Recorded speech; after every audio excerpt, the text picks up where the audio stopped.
Thank you, Dr. Tharoor, for agreeing to talk to us. Pleasure. So this is an oral history interview on the history of science, and we are discussing Jawaharlal Nehru today. And so he was certainly the ideologue of science and who imagined India as a scientific nation in 47, or even before that when he was writing Discovery of India. So let's talk about the man first.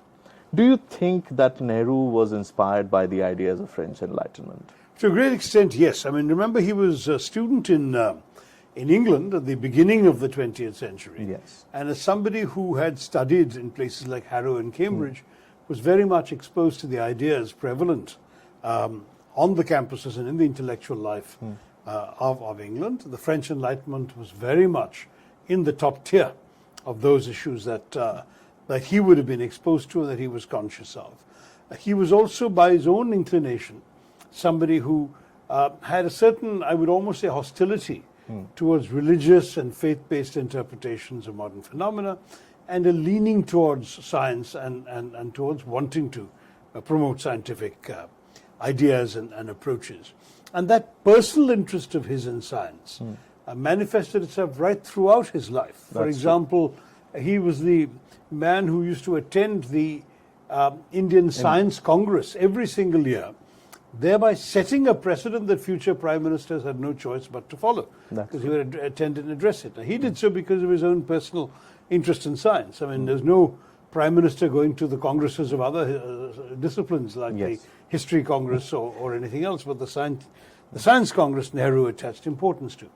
He was also personally responsible for writing into the Constitution of India a determination that the state shall endeavor to promote the achievement of scientific temper. So this was very much a reflection of his own intellectual leanings, his studies and readings, and his own preferences. And I must say that he approached things very much in that spirit of intellectual curiosity that he identified and associated with science. That's true, sir. That's true. One thing that, as a historian, that certainly intrigues me is that the post-colonial discourse is very much obsessed with the idea of a voice. So do you think personally, of course, as a historian and an academic, that Nehru serves as the post-colonial India's voice, even right now or then? Very much so. I mean, the thing is that in his own lifetime, he was unquestionably the voice of the post-colonial world, the principal voice, the globally hailed and acknowledged voice. When Nehru spoke for India, he was also speaking for something much more than India, and that was this entire awakening world that had been suppressed for so long by colonialism and imperialism. You saw this, for example, in the stand he took on the Suez Crisis, which he in many ways perceived as an attempt by the colonial powers, in this case Britain, France, abetted by Israel, to restore a colonial attitude in a newly freed country which was asserting its own claims over its own territory and its own installations. And Nehru's stand was so strong that it awakened applause for him in every sort of colonized and recently freed former colony around the world. There were poems written to him by Pakistanis and Algerians and Arabs and so on. He was very much seen as the embodiment of the post-colonial consciousness. And this is something that comes right across through most of his lifetime. The way in which others emerging from colonial servitude hailed him. And it may well have contributed to the incredible personal resentment of him by China, since the Chinese resented the fact that this Indian had been accepted and hailed and almost deified by so many African and Asian nations and Pacific nations as the voice of the post-colonial world. That's true. Couple of questions on his personal relationships with world leaders. As we understand that when science was developing since the 40s and even in the 50s, much later on, he was friends with almost all world leaders. And it was his personal interest, as you said, in science that actually drove the entire scientific enterprise of the nation. Of course, the scientists, Bhabha, Sarabhai and others were helping him. No, but he picked them. Of course, of course.